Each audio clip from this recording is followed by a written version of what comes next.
定年を過ぎてからスマホは鳴らなくなった。カレンダーは真っ白。現役時代、アンナに送られてきたメールも、部下からの相談も、今はゼロだ。本当は、たまに帰ってくる子供や孫の相手すら疲れる。一人が一番楽だ。だけど、本当に一人になると、胸が押しつぶされそうな孤独に襲われる。平日の昼間、図書館や公園をあてもなく歩いている同世代を見かけると、心の中で自分はまだマシだと見下す。SNS で楽しそうなシニアライフを送っている誰かを見れば、猛烈な嫉妬が湧く。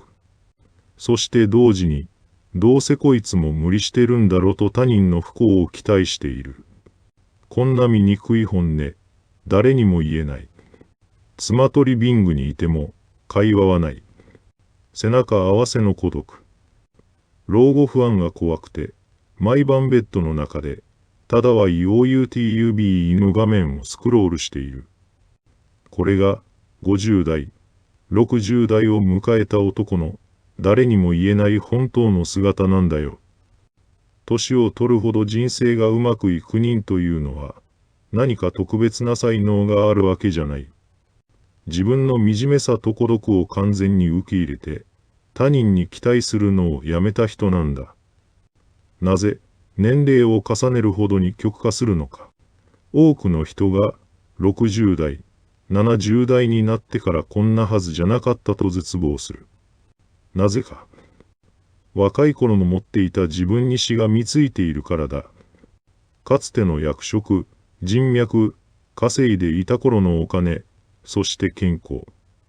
それらを失っていく現実を受け入れられない。心理学的に見ても、人間の不幸はすべて過去の記憶と現在の現実のズレから生まれる。年を取るほど苦しくなる人はいつまでも周囲からの承認欲求を求めている。定年後も昔の部下に連絡をして無視される。現役時代の自慢話をして家族から煙たがられる。満たされないプライドのせいで人間関係を自ら壊していく。一方で年を取るほど楽になる人がいる。彼らは人生の後半戦で引き算が驚くほどうまい。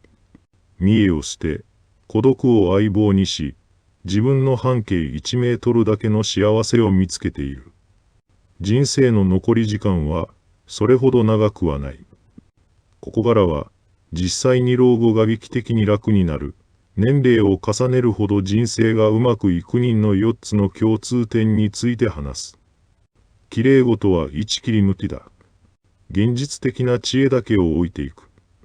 1、人間関係の損切りが冷酷なほど早い。年齢を重ねて人生がうまくいく人は、人間関係を整理するスピードが尋常じゃなく早い。50代、60代を過ぎたら、もう人脈なんて言葉はただのゴミだと知っているからだ。昔の同僚との飲み会。言っても出てくるのは、会社の愚痴と、昔の自慢話と、誰かの病気や不幸のニュースだけ。そんな時間に、数千円のお金と貴重な命の時間を投資するのを、彼らは徹底的に嫌う。年賀状だけの関係。義理で続いている付き合い。これらを冷酷なまでに断捨て話していく。孤独になるのが怖いからと、誰彼構わずつながろうとするシニアほど、詐欺にあったり、無駄なトラブルに巻き込まれてお金を失う。人間関係を狭めることは、不幸の入り口を閉じることと同じんだよ。彼らは知っている。本当に大切な人間は、人生に一人か二人いれば十分だという哲学を。誰もいなければ、空でいい。一人の静寂こそが、最高の贅沢だと気づいている。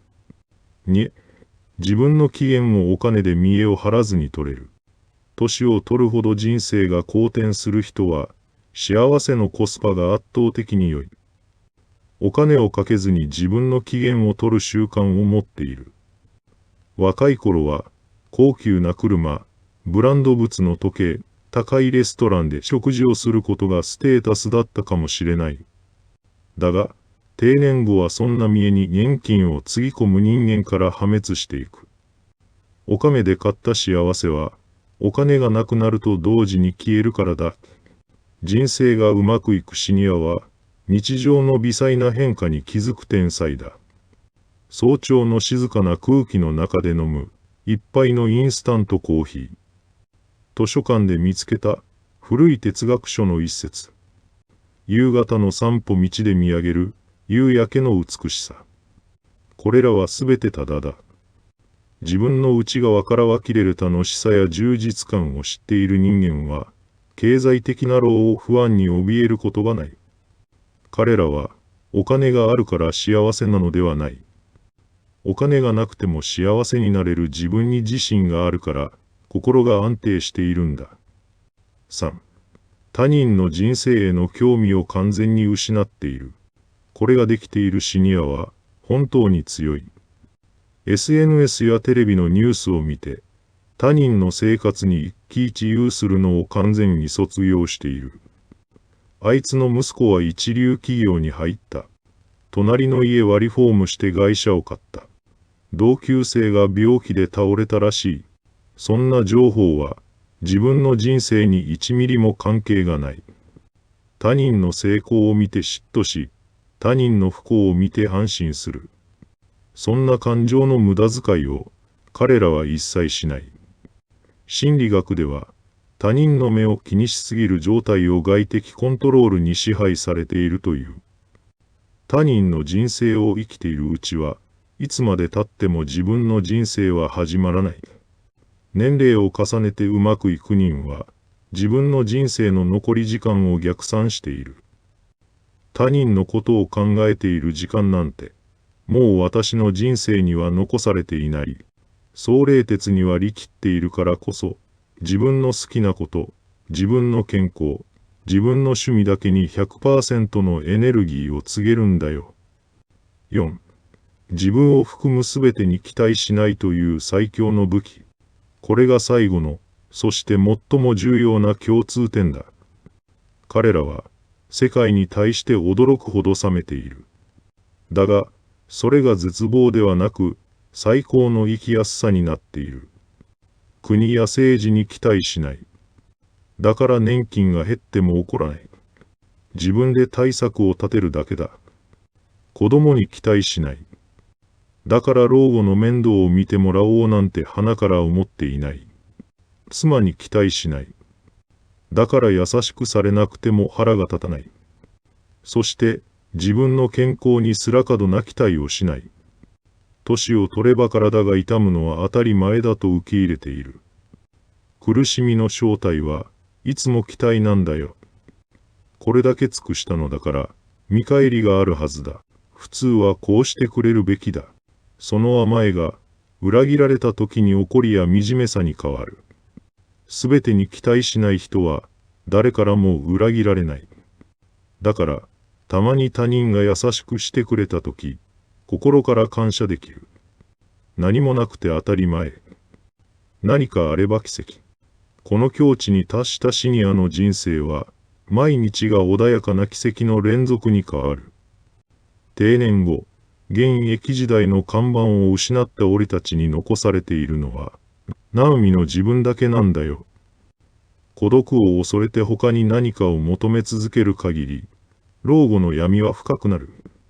反対に、すべてを諦め、自分の内側を見つめ直した瞬間から、最後の人生は静かに、そして劇的に好転し始める。人間関係を捨て、見栄を捨て、他人の目を捨てる。それは寂しいことじゃない。本当の自由を手に入れるということだ。今、スマホの画面を見つめているお前。カレンダーが真っ白でも、誰からも連絡が来なくても何も恥じることはない。余計なものをすべて過ぎ落として静かに自分だけの人生を始めよう。